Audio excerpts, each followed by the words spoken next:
Ya, jóvenes, buenos días con todos. Buenos días, señorita. Buenos días, jóvenes. ¿Se escucha el audio? Sí, profesor, se le escucha claramente. ¿Se escucha el audio, jóvenes? Sí, profesor, se le escucha claramente. Ya, listo. Un favor, esperamos 2 minutitos, por favor, para empezar las clases, ¿ya? 2 minutos.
Listo, jóvenes, nuevamente reiterándoles buenos días con todos, a los jóvenes y las señoritas.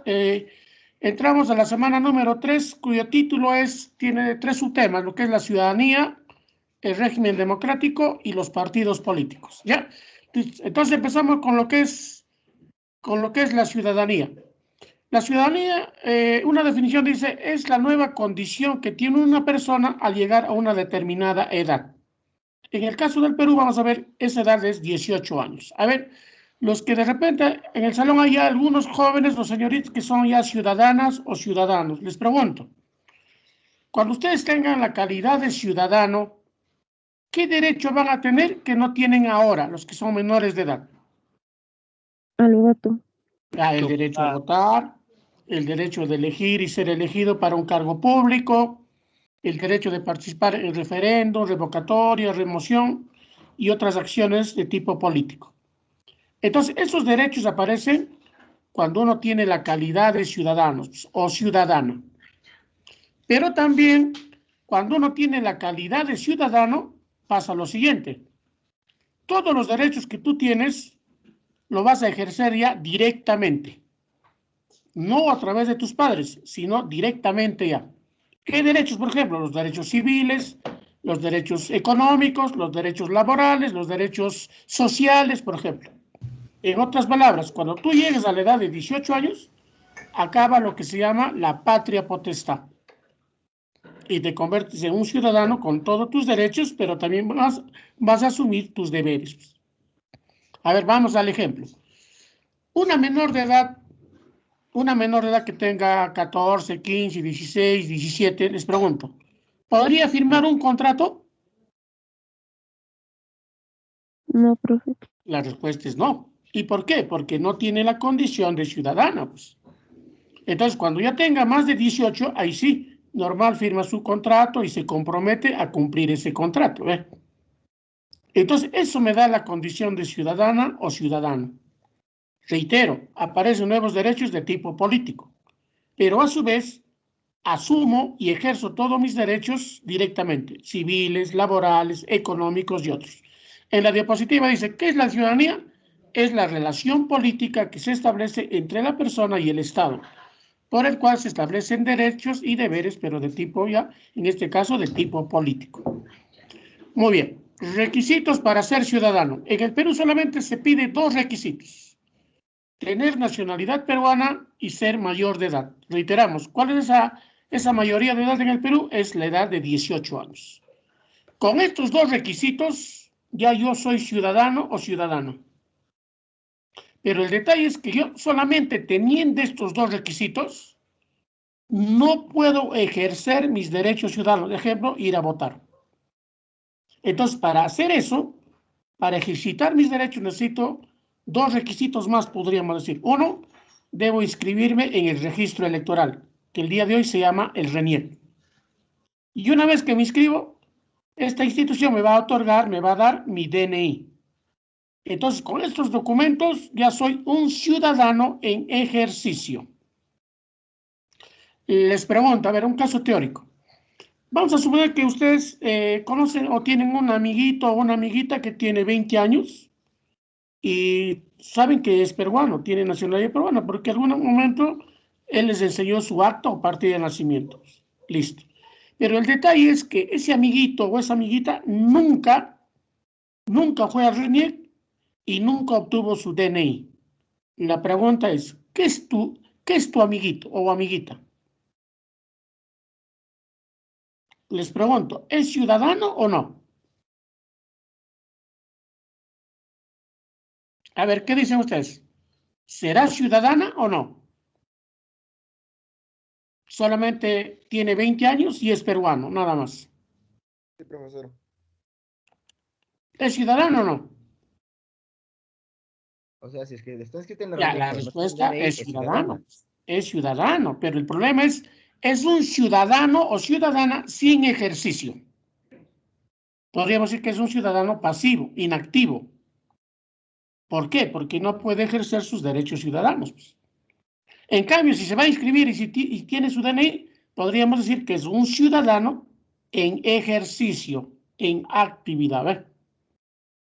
Ahora, en el Perú, pues, todos los que tengan estos requisitos son ciudadanos. Pues. No interesa que sea cura, sacerdote, monja, no interesa que sea minusválido, que sea invidente, incluso que sea un loquito, un demente. Basta que tenga estos requisitos, ya es un ciudadano. Pero vamos a ver que a las personas que sufren de algunos problemas mentales o físicos severos, en ciertas ocasiones se les suspende su ciudadanía. Pero en la práctica es un ciudadano. Listo. Aquí solamente les explico. Dice, haber cumplido la mayoría de edad, 18 años, salvo excepciones. Eso quiere decir que puede haber un ciudadano antes de los 18 años.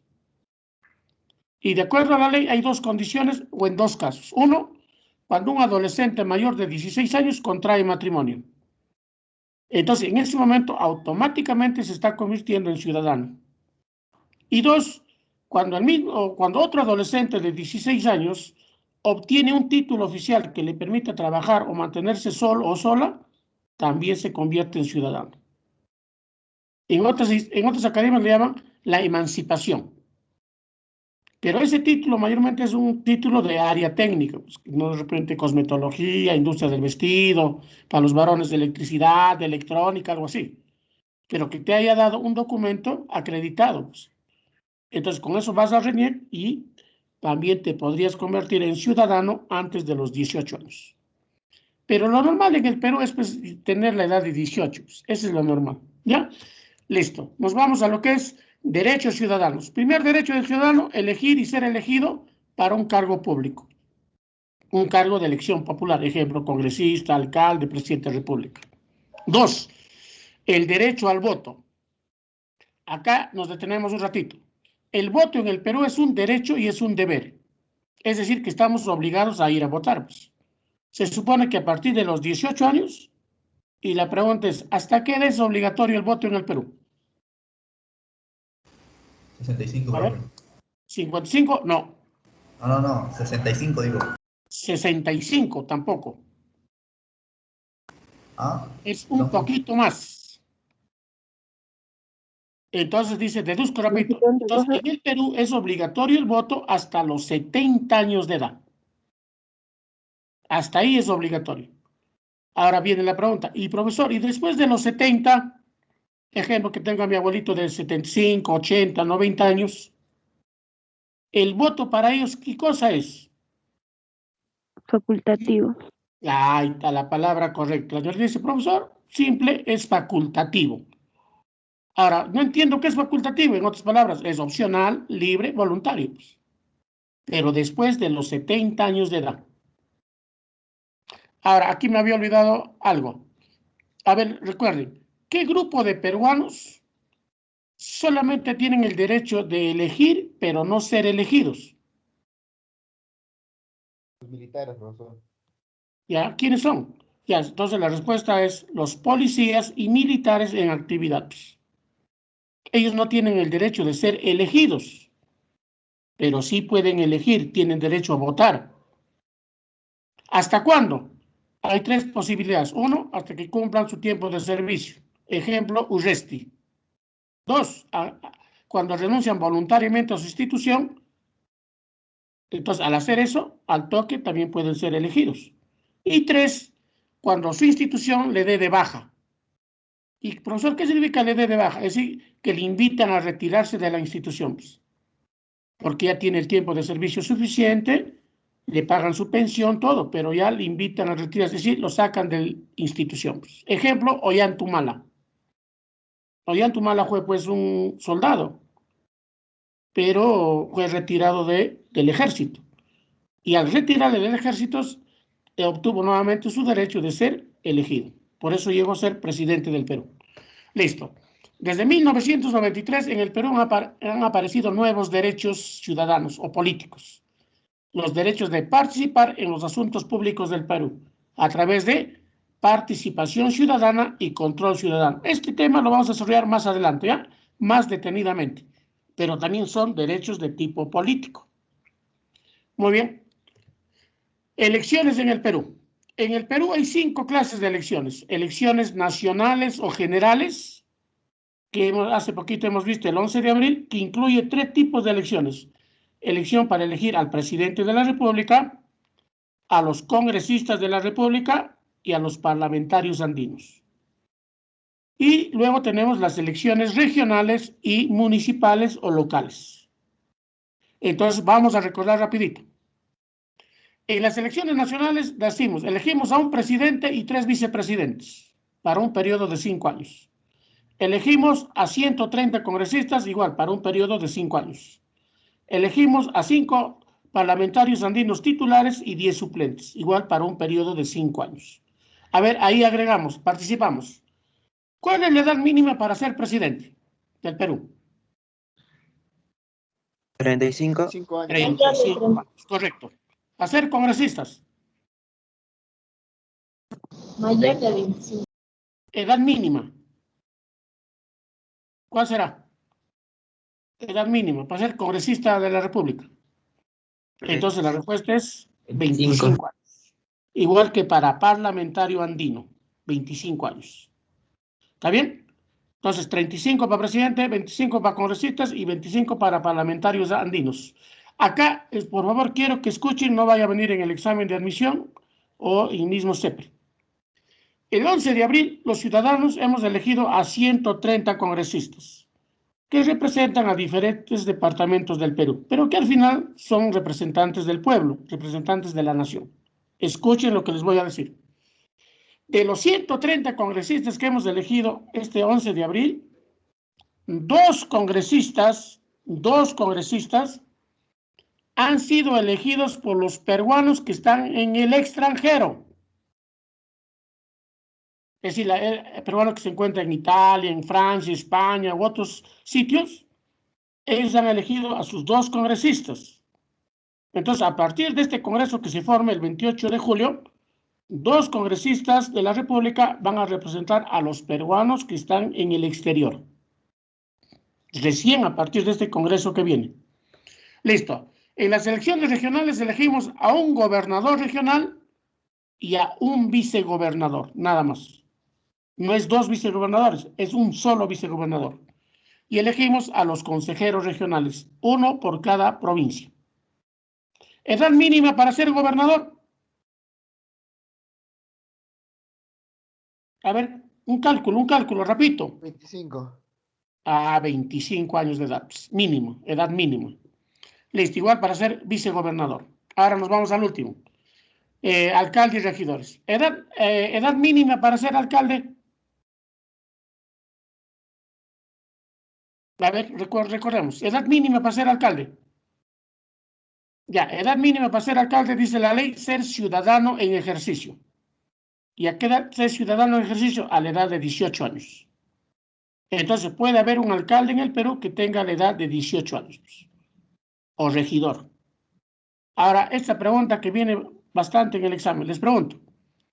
¿Un extranjero puede ser elegido alcalde o regidor? A ver. Profesor, se convivió por 2 años en la localidad. Claro, la respuesta es correcta. Profesor, sí. Ejemplo, profesor, en Huancayo podemos elegir a un venezolano como alcalde de Huancayo.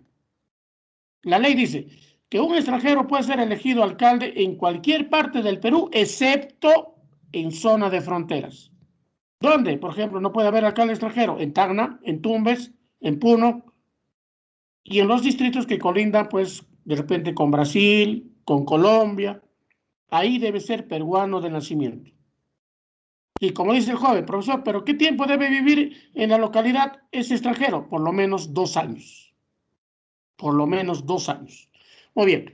Ahora, todas estas autoridades que elegimos en elecciones regionales y locales, lo elegimos por 4 años. En cambio, nacional, por 5 años. Ahora, las elecciones, reiteramos, aquí se está reiterando, ¿ve? Elecciones regionales y locales cada 4 años. Elecciones nacionales cada 5 años. Ahora, ¿en qué elección hay segunda vuelta? Para elegir al presidente de la República y para elegir a los gobernadores regionales. Ahí hay segunda vuelta. ¿Cuándo? En elecciones para presidente, cuando ninguno alcanza el 50% más uno de los votos válidos. Ejemplo, lo que estamos viviendo en estos días. Pues. Como ni Castillo ni Keiko obtuvieron ese porcentaje, por eso estamos en la segunda vuelta. Y en el caso del gobernador, cuando ningún candidato obtiene el 30% más uno de los votos válidos. Se produce una segunda vuelta. ¿Está bien? Listo. Entonces, eso sería. Ya hemos hecho las edades mínimas, cada 4 o 5 años lo elegimos. En caso de los nacionales, debe ser peruano de nacimiento, el que desea postular. En caso del gobernador, dice haber nacido o con residencia en la región por lo menos 2 años. Y en municipal puede ser peruano, incluso puede ser extranjero, con residencia en la localidad por lo menos 2 años. Listo. Nos vamos a los deberes ciudadanos. Deber de tributar, deber de honrar a la patria, respetar el orden jurídico. El voto, no te olvides que en el Perú es un derecho, pero es un deber también. Defender los intereses nacionales, respetar el mandato constitucional, es decir, defender la democracia, en otras palabras. Muy bien, nos vamos a lo que es la suspensión.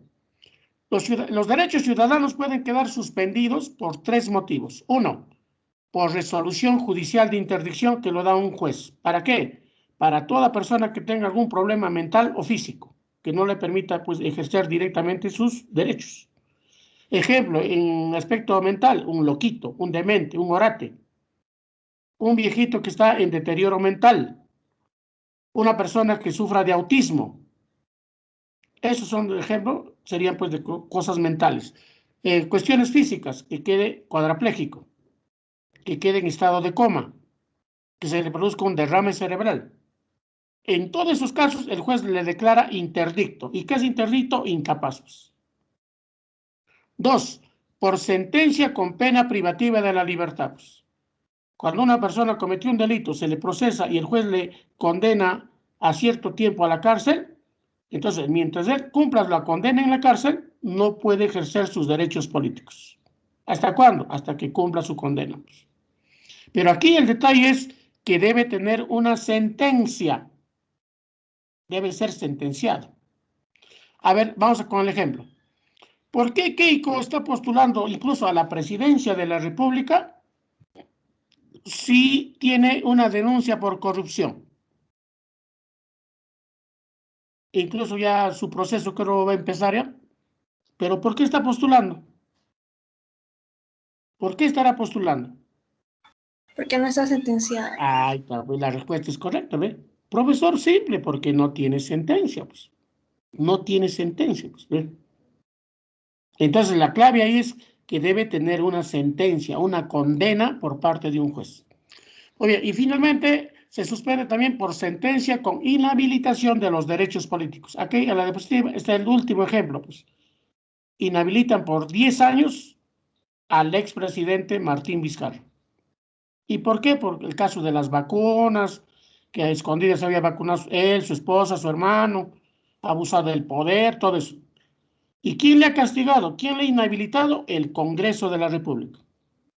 Y con esta inhabilitación, él, a pesar de que ha ganado las elecciones para ser congresista con la mayor votación del Perú, no va a poder ocupar su cargo.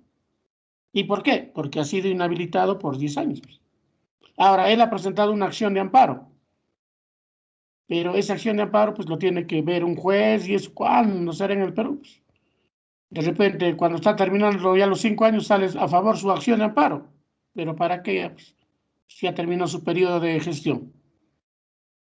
¿Quién más de esta manera podría castigar? Es un juez. Y mayormente a quien se inhabilita a exautoridades, pues, que cometieron actos de corrupción, mal manejo, así. Aparte de llevarlo a la cárcel, lo inhabilitan por un tiempo para que no pueda postular a ningún cargo público. ¿Ya? Listo. Esas son las 3 maneras, las 3 formas en que pueden quedar suspendidos nuestros derechos políticos. Listo. Nos vamos a lo que es la democracia. Etimológicamente, la palabra democracia proviene de 2 voces griegas, demos, pueblo, y kratos, gobierno. Sería el gobierno del pueblo. Esa es la etimología. Ahora, origen. ¿Dónde surge la democracia? Surge en Grecia. ¿Pero en qué parte de Grecia? En Atenas, que es una ciudad-estado en la antigüedad. Y se dice que en Atenas había una plaza pública, pues, donde todos los atenienses se reunían para discutir sus problemas y tomar decisiones. Y aquí en la diapositiva está el ágora. ¿Y qué es el ágora? Una plaza pública, pues. Reiteramos, donde todos los atenienses se reunían para discutir sus problemas y tomar decisiones. Por eso se dice que ahí surge la democracia, pues. Al menos la democracia occidental, pues, la que conocemos. Ahora, definición. En tu compendio dice, pues, que la democracia es una doctrina que establece la participación del pueblo en la toma de decisiones. Otra forma que ha venido en el examen, ¿qué es la democracia? Es una forma de gobierno, pues, donde el pueblo toma las decisiones. Hay veces directamente o indirectamente a través de sus representantes. Lo contrario de una democracia es una dictadura. Con las características vamos a ver, pues. Si esto lo que presentamos ahorita son características de la democracia, todo lo contrario sería una dictadura, pues. Ejemplo, en una democracia el que gobierna es la mayoría, pero dice respetando a la minoría. ¿Y quién es la mayoría? El 50% más 1. ¿Y el que pierde qué cosa es? Es la minoría, pues. Pero en una verdadera democracia, una mayoría también debería aceptar los planteamientos de la minoría, pues, porque la minoría puede tener buenos planteamientos, buenas propuestas. Eso sería lo correcto, pero como estamos en el Perú, basta que tú seas mayoría, le dices a la minoría, ¿qué hablas? ¿Qué opinas si tú eres minoría? Entonces, en ese caso también hay un abuso del poder, pues, por ser mayoría, ¿ves? Por eso muchos hablan la dictadura de la mayoría, pues, que no debería darse, pues. Lo correcto es que la minoría también participe, discute y proponga, pues, alguna propuesta, ¿no? Pero como estamos en el Perú, reiteramos, hay veces eso no se da, pues. Debe haber elecciones libres y transparentes, que sí que en una elección no debe haber fraude, pues, no debe haber engaño. Ejemplo, que las cédulas no estén marcadas, por ejemplo, o que se pague al ciudadano para que vote por un determinado candidato. Ese es pues engaño, ese es fraude, ¿eh? Otro, debe haber pluralismo ideológico y político, quiere decir que en una democracia el ciudadano y la ciudadana debe tener opciones para elegir, pues. Les pregunto, ¿sería democrático que solamente haya un candidato? Solamente hay un candidato para elegir. ¿Sería democrático? No, profesor. La No. respuesta es no, pues sí o no. Profesor, para que sea democrático, por lo menos debe haber dos, pues mínimamente dos. Ahora, esos dos pueden ser pues de tendencia conservadora, puede ser radical, socialista, capitalista, no sé, o de repente social cristiano, pero ya hay opciones para elegir, pues. Pero esta característica en el Perú se abusa también, pues. A ver, recuerden, ¿cuántos candidatos ha habido para la presidencia hace poquito? ¿Cuántos querían ser presidentes? A ver, recuerden, ¿cuántos candidatos había? 18. Casi 18 candidatos. En el Perú todos quieren ser presidente. ¿Por qué será? En cambio, en Estados Unidos tú vas a ver que siempre hay solamente dos candidatos, los demócratas y los republicanos. En cambio, vas a ver en las próximas elecciones para presidente, mínimo no baja de 10 candidatos. Entonces también eso se abusa en el Perú. Muchos me dicen, profesor, creo que lo ideal sería pues que haya máximo 5 candidatos, ¿no? Máximo, y eso también. Debe haber alternancia en el poder, quiere decir que cada cierto tiempo, en este caso cada 4 o 5 años, debemos cambiar a nuestras autoridades, pues. ¿Y por qué? Para evitar que se vuelvan corruptos o se vuelvan autoritarios, pues. Si no, vamos a dos ejemplos de presidentes peruanos. Uno, Fujimori, y el otro, Augusto B. Leguía, pues. Leguía se quedó 11 años en el gobierno, pues, y Fujimori más de 10 años. Y ambos presidentes acabaron mal, pues. La historia menciona que Leguía murió en la cárcel.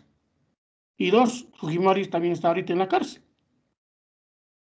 Entonces, mucho tiempo en el poder no vale, pues. Por eso dice, debe haber alternancia en el poder, ¿ve? No va a haber, otro, debe haber presencia del Estado de Derecho, que sí que todos debemos cumplir y respetar la ley, gobernantes y gobernados, pues. Solución pacífica de los conflictos, que sí que cuando en la sociedad se produce un conflicto social, por ejemplo, inmediatamente el gobierno debe ir pues a solucionar ese conflicto pacíficamente, mediante negociadores, árbitros, mediadores, o hacer mesas de concertación, algo así, pues. Pero ustedes se van a dar cuenta que en el Perú se actúa al revés. ¿Cómo, profesor, al revés? Primero debe haber violencia, pues. Toma de carreteras, tiran piedra, golpean, incluso personas mueren. Y recién cuando hay muertes, todo, el gobierno interviene. A ver, vamos a conversar, te dice, ¿eh? Y los que hacen reclamos ya saben, pues, dicen, si no hacemos violencia, el gobierno no nos va a escuchar. Entonces empiezan, ejemplo, el último que ustedes han visto es, lo que hemos visto es la protesta de los agricultores de Ica, todos ellos, pues. La que escuchen el que han hecho, han bloqueado la carretera, la Panamericana, varios días, incluso han muerto personas enfermas. Y recién ahí el gobierno dice, a ver, ¿qué problema tiene? A ver, vamos a conversar recién, ¿ve? Cuando debería ser antes el problema. Debe haber igualdad ante la ley, quiere decir que la ley se debe aplicar por igual para todos, pues. Pero esto muchos me dicen, profesor, esto también creo que no se cumple, pues. Y es cierto. Tener dinero en el Perú, ser millonario en el Perú significa tener ciertos privilegios, pues. Un millonario comete un delito, nunca va a la cárcel. A lo mucho dice ya arresto domiciliario. A ver, un pobre comete el mismo delito, inmediatamente sospechoso, detención preventiva, pues. Entonces, ¿dónde está que eso de igualdad ante la ley, ¿ve? Protección de los derechos humanos. En una democracia, cuando alguien es amenazado o vulnerado en sus derechos, debe aparecer ciertos mecanismos de protección, por ejemplo, el habeas corpus. Eso debe funcionar en una democracia verdadera, pues. Debe haber publicidad de los actos de gobierno, que sí que nosotros, los ciudadanos, debemos conocer todas las acciones que hagan nuestras autoridades y que nos afectan, pues, mayormente de cuestión económica. Debe haber independencia de los jueces y magistrados, que decir que el juez debe actuar en forma autónoma, libre, pero debe ser justo. Debe aplicar la justicia tal como es. Aquí también, pues, en el Perú se dice que los jueces venden su sentencia. Cobran para que una persona salga a favor de una sentencia. Y finalmente hablamos de la libertad de prensa. En una democracia verdadera, la prensa, el radio, la televisión, el periódico deben actuar de forma correcta, pues. Deben informar con la verdad, deben ser imparciales, deben educar al pueblo mediante sus programas en la televisión, por ejemplo, y deben fiscalizar a nuestras autoridades. Pues. Ustedes que bastante están pues enterados de esto, les pregunto, casi más creo que del 90% de periódicos, televisoras y radios, mayormente están a favor de quién. ¿A favor de quién están? De Keiko. A favor de Keiko, pues ve. Y eso no debería ser, pues deberían ser imparciales. Pues. Está comprado, ¿verdad? Claro, muchos me dicen, profesor, es que date cuenta, profesor, de que el periódico, la radio tiene su dueño, pues. Y ese dueño también tiene intereses. De repente maneja, pues, es dueño de una empresa donde maneja millones o simplemente está favoreciendo a un candidato que cuando gane le va a dar publicidad y le va a hacer ganar millones. Pues. ¿Ve? Entonces, detrás de eso de que hay libertad de prensa, también hay intereses de tipo económico. Hay que darnos cuenta de eso también. Listo. Luego viene tipos de democracia. Históricamente encontramos tres democracias, la directa, indirecta y semidirecta. La directa es aquella que se practicó en el Ágora, en Atenas, Grecia, y que consistía en que los ciudadanos se reunían pues en asambleas públicas, discutían sus problemas y tomaban decisiones, ¿ve? ¿Y cómo se toma la decisión? A mano alzada. Aquí también tenemos una comunidad que está reunido todo el pueblo, están escuchando el problema y luego van a someter a votaciones. ¿Dónde es posible practicar esto? En tu casa, en tu barrio, en tu comunidad, en un anexo, en el salón de clase, ¿no? En la universidad del centro. Ahí es posible practicar una democracia directa. La democracia indirecta, llamada también representativa, surgida en Estados Unidos, que consiste en que nosotros, los ciudadanos, mediante el voto, mediante el sufragio, elegimos a nuestros representantes. Ejemplo, eso vamos a hacer el 6 de junio. Los peruanos vamos a elegir a nuestros representantes, en este caso, al o la presidenta o presidente de la República y a los vicepresidentes. A eso se llama democracia representativa. Finalmente, la democracia semidirecta o participativa, en el cual el ciudadano se vuelve en un ciudadano activo, participa constantemente en los asuntos públicos del país. Pues. No solamente el ciudadano es parte del problema, sino también es parte de la solución. ¿Por qué? Porque propone soluciones a problemas. Pues. Y además de eso, fiscaliza y controla a las autoridades del Estado. Esta democracia semidirecta o participativa llega al Perú con la Constitución de Fujimori, 1993. Ahora, una pregunta vino alguna vez en el examen de admisión. Decía la pregunta, ¿cuál de estas tres democracias es la que se practica más el día de hoy en el mundo? ¿Cuál sería la respuesta para ustedes? ¿Cuál de las democracias ustedes creen que es la que más se practica en diversos países del mundo? La indirecta. ¿Cuál sería? Claro, la respuesta es, profesor, la democracia indirecta o representativa. Pues. Es la más común en los países del mundo. Pero claro, dentro de cada país también supongo que se estará practicando los tres tipos de democracia, pues, como el caso del Perú. Ya, listo. Hablando de la democracia participativa tiene dos componentes, lo que es participación ciudadana y lo que es control ciudadano. Participación ciudadana tiene tres mecanismos, iniciativa legislativa, referéndum y la iniciativa de reforma constitucional. Por la iniciativa legislativa, nosotros los ciudadanos tenemos el derecho de presentar proyectos de ley, propuestas de ley ante el Congreso. Pero para eso debemos recolectar firmas. ¿En qué cantidad? En el 0,3% del PEN. ¿Y qué es PEN, profesor? Población Electoral Nacional. A ver, esto bastante se confunde con otro dato, con lo que es la población actual del Perú. A ver, pregunta, supongo que en ecología de alguna manera escucharán este dato. ¿Cuál será la población actual del Perú? ¿Cuántos millones seremos? ¿Cuántos millones de peruanos habrá el día de hoy en el Perú? A ver, un cálculo. ¿Cuántos? Treinta y tantos, profe. Ya, 32. Claro, muchos dicen 33 millones, me dicen, otros me dicen, profesor, ya, y creo que la proyección es a 35 millones. Algunos dicen que ya estamos en 35 millones, otros dicen 33 millones. Pues.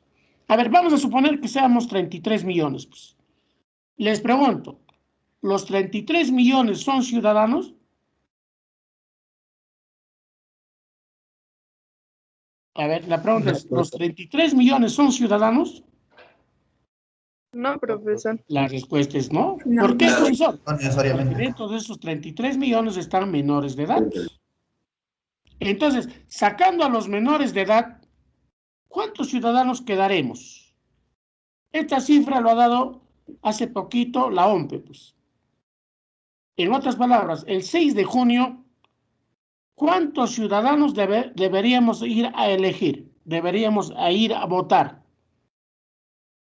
Y la respuesta es aproximadamente 25 millones de personas. En este caso, 25 millones de ciudadanos.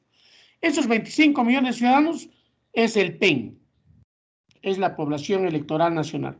Entonces, de esos 25 millones, hay que sacar el 0,3%, que más o menos estaría en, más o menos aproximadamente unas 80,000 firmas.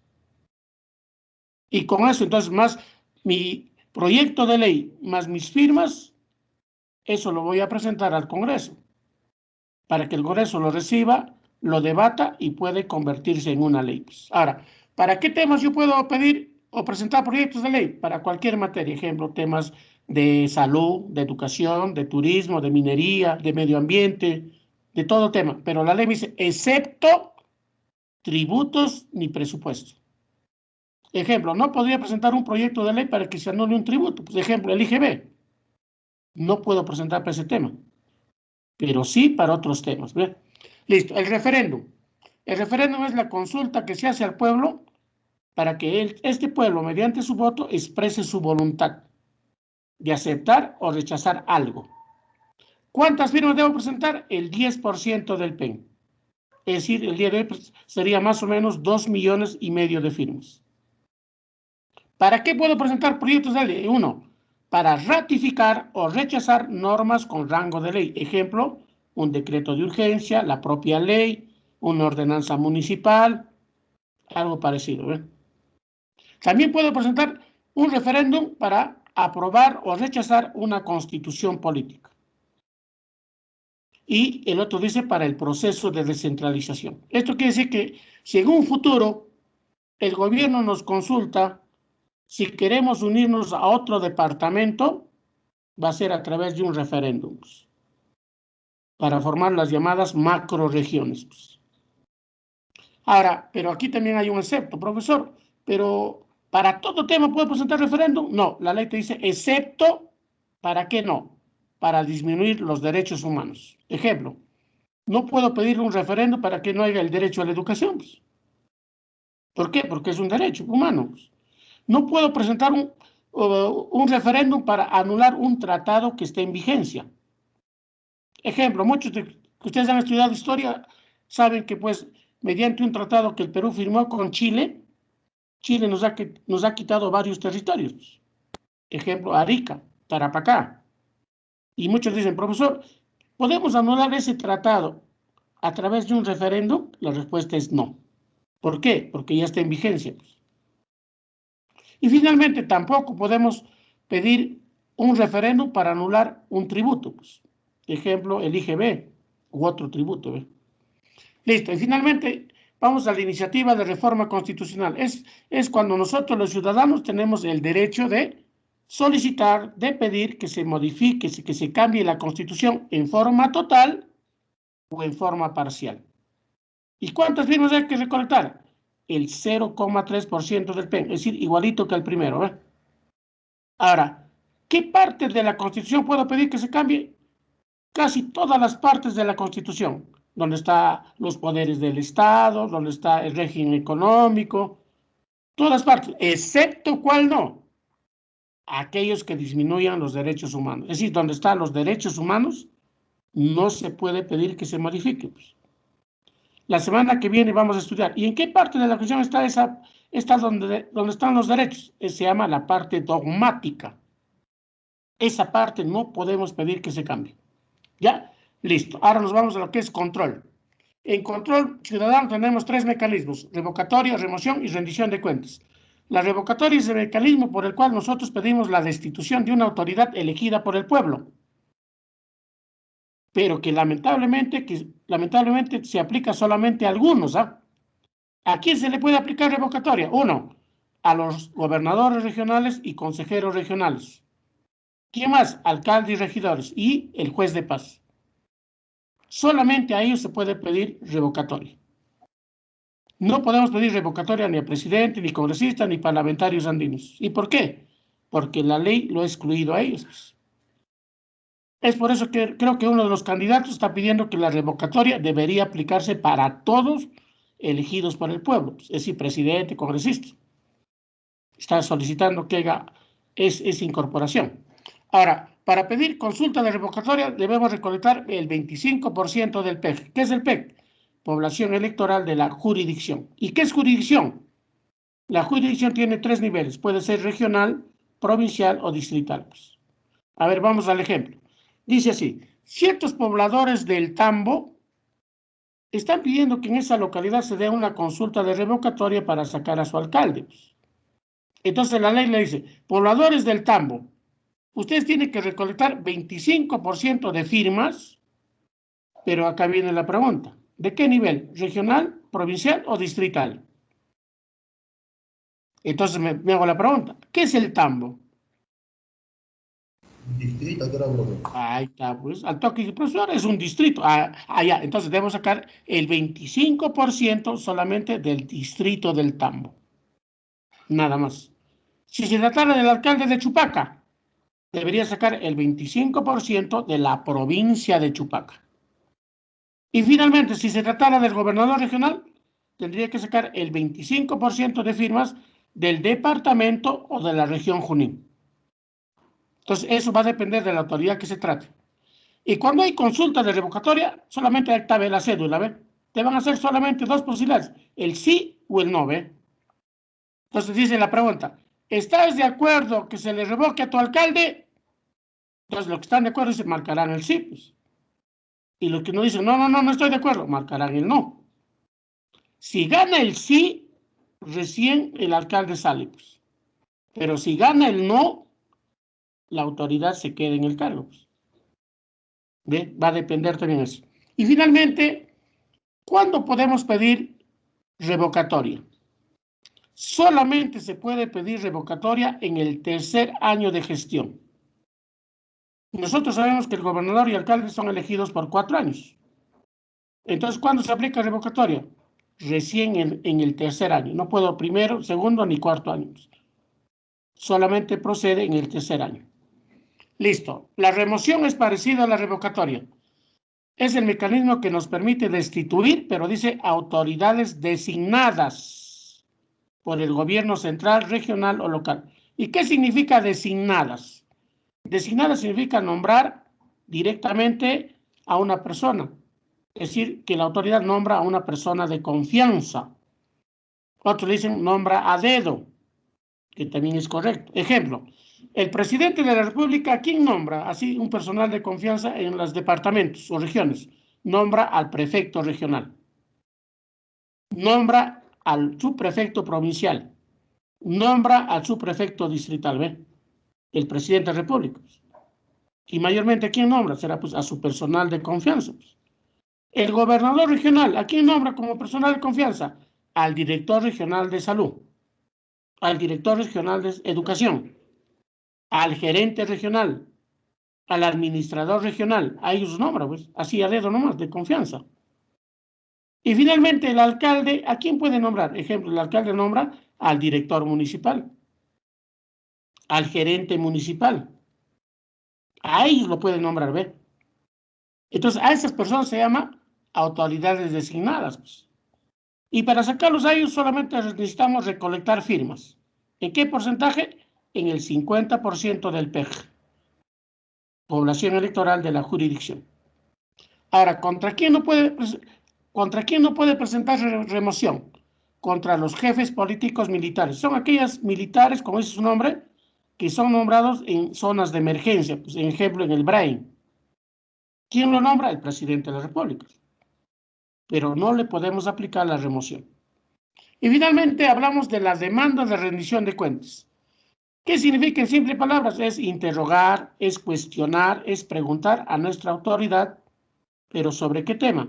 Mayormente sobre la ejecución del presupuesto y la ejecución de los recursos propios. En simples palabras, sobre el dinero que manejan.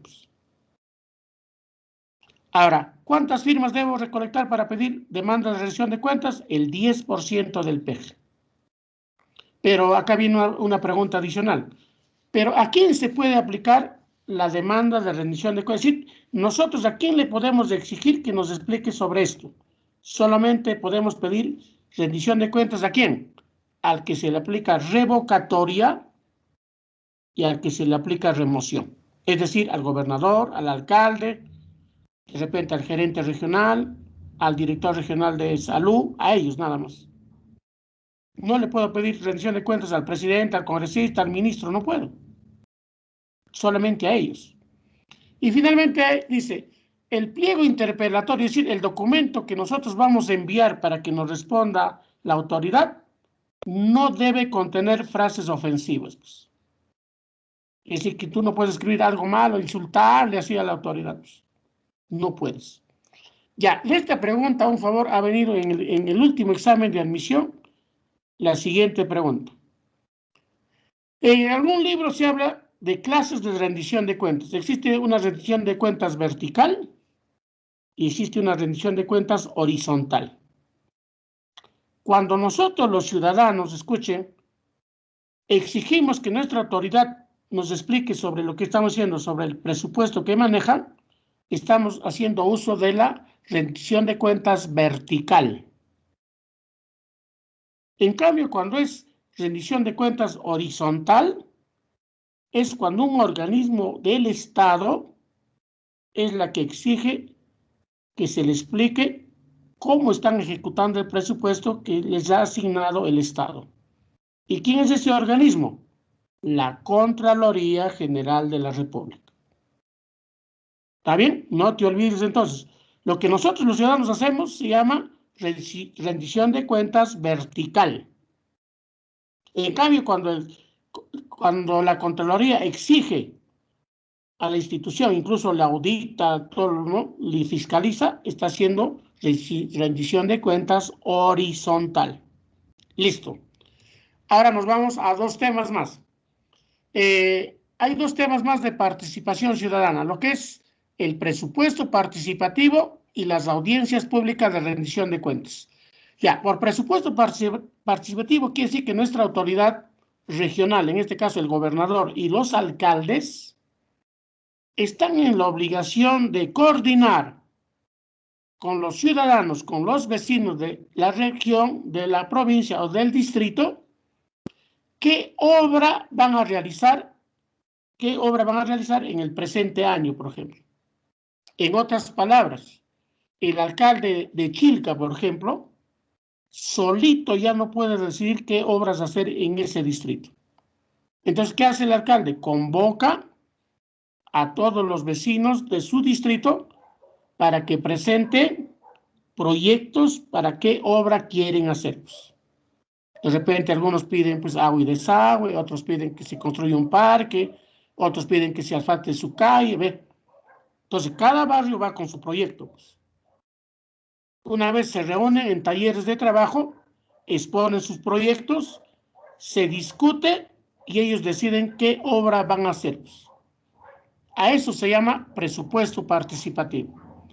Y finalmente tenemos las audiencias públicas de rendición de cuentas, que es un mecanismo también de control, podríamos decir, que la ley le obliga. Aquí escuchen, ¿eh? Aquí no es que el ciudadano está pidiendo, sino que la ley le obliga al gobernador regional y a los alcaldes que organicen y convoquen a las audiencias públicas de rendición de cuentas, ¿ve? ¿Y cuántas veces al año por lo menos? La ley dice por lo menos 2 veces al año.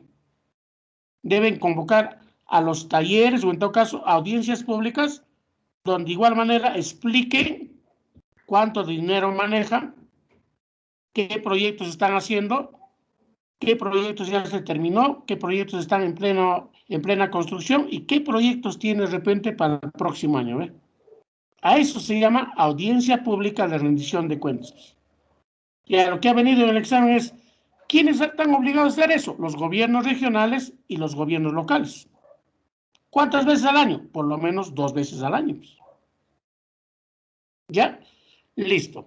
Bueno, aunque una pregunta que ustedes ven en el compendio que está ahí, la respuesta va a estar en el compendio donde dice, profesor, en todo caso una pregunta vino en el examen.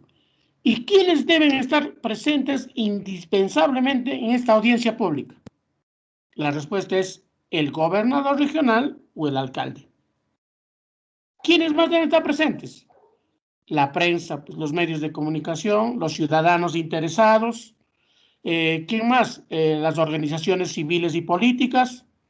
Incluso deben estar presentes los funcionarios que le orientan o le asesoran a la autoridad, en este caso al gobernador o al alcalde. ¿Ya? Listo, con eso terminamos este tema, nos vamos a lo que es los partidos políticos.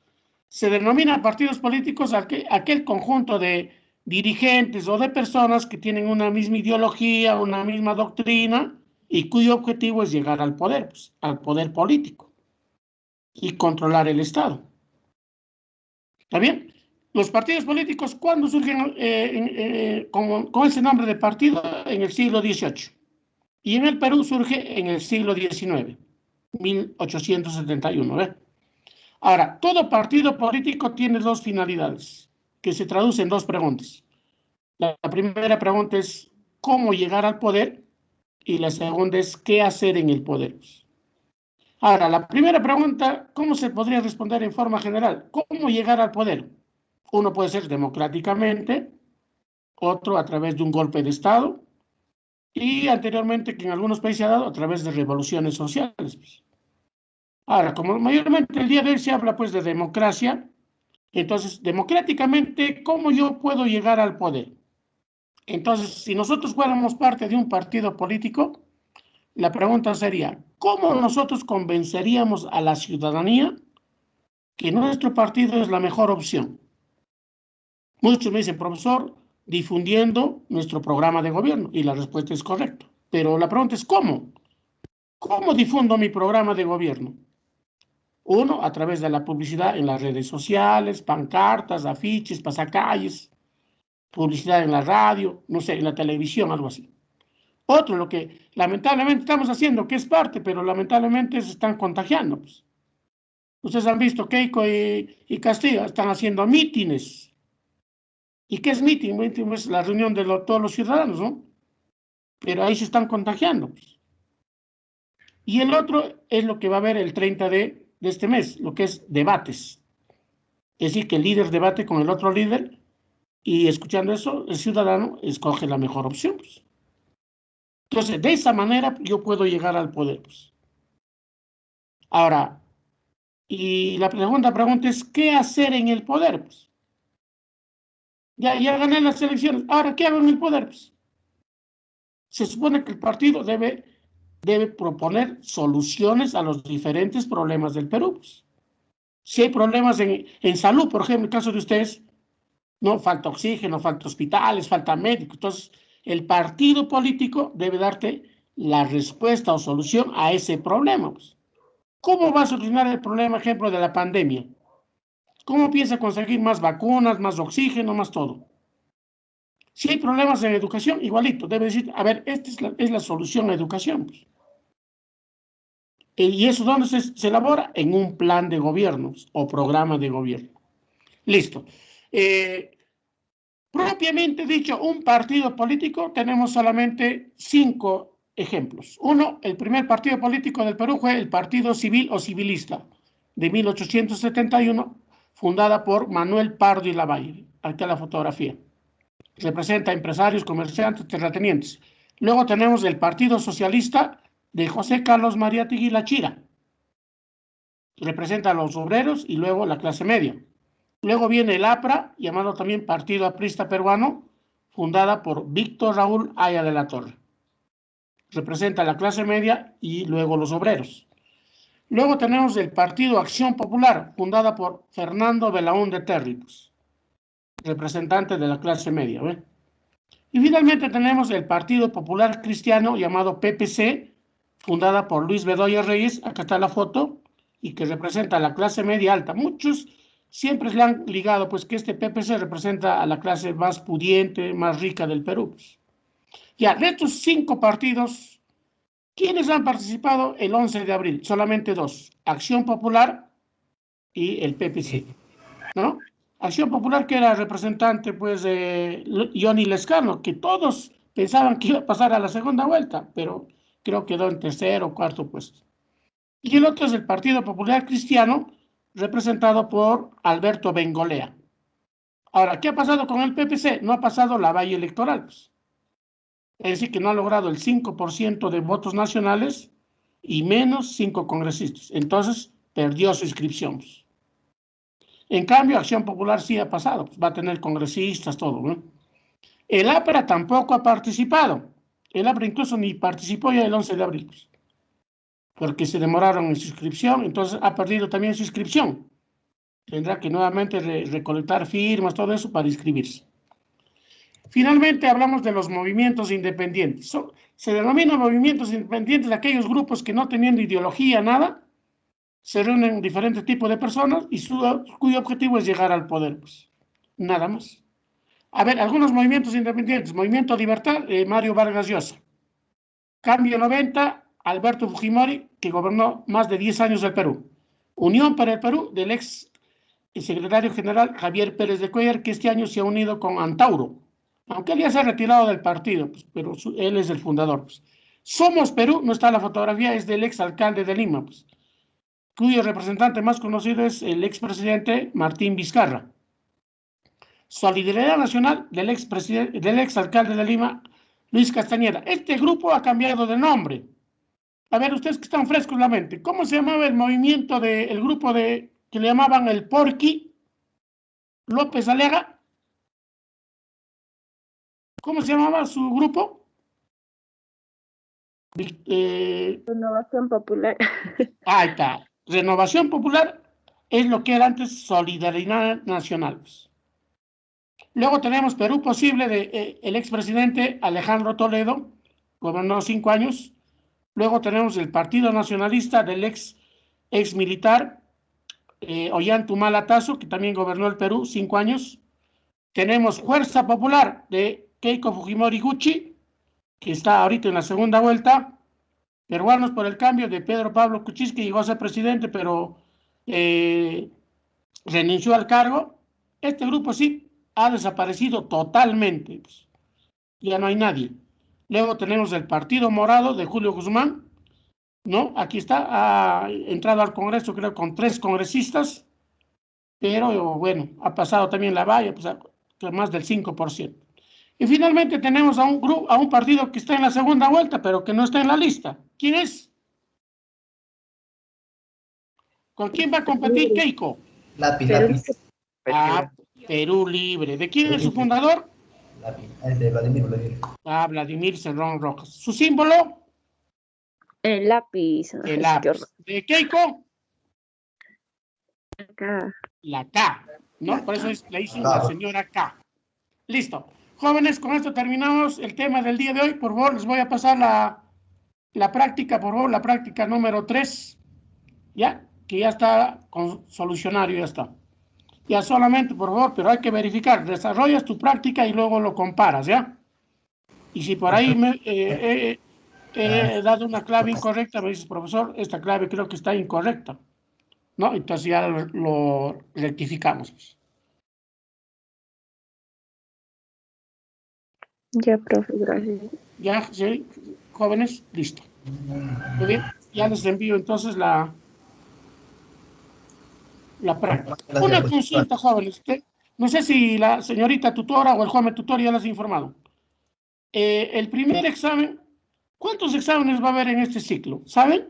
2 exámenes no va a haber, profe. 2 exámenes. El primer examen más o menos será ¿en qué semana? ¿La semana 7? En junio, perdón, en julio, hasta el 3 de julio, creo. Si no Pero más o menos vaya sacando hasta qué semana va a haber el primer examen. ¿Para qué le estoy diciendo? Para poder hacer un repaso y mandarles, pues, para que ustedes también ya más o menos preguntitas de todas esas semanas que va a venir. Ya, entonces, la próxima, a ver si tratan de averiguar hasta qué semana probablemente venga el primer examen de selección. ¿Ya, jóvenes? Ya, Listo. profesor. Con esto, jóvenes, nos retiramos hasta la próxima Su semana. número de celular, por favor. Sí, señorita. Su número de celular podría pasarme, por favor. Allá, mi número, ya. A ver, mi número, los que desean alguna consulta. Profe, pasa también las diapositivas, ve. Vale, pero la diapositiva no doy porque van dando pues a otras personas, pues ese es el problema. Ya el ciclo pasado he dado, todo sí estaba difundiendo mi diapositiva, pero la diapositiva solamente es del compendio, no tiene otra cosa nuevas. Es igualito el compendio, no tiene casi nada nuevo. Solamente a la hora que explicar si yo agrego algunas cosas, todo. Entonces, más bien lo que deben hacer es de repente observar la grabación. Porque algunos datos que yo les he dicho no están en el compendio. No está en el compendio. Entonces, eso es mayormente, creo que el video es lo que más les beneficiaría de repente escuchar nuevamente. Ya, jóvenes, no es por malo, sino que esa situación me ha pasado el ciclo anterior. ¿Ya? Listo. Con eso, jóvenes, Gracias, ya profe. nos vemos la próxima semana. Éxitos para todos. Gracias, profesor. Gracias, profesor.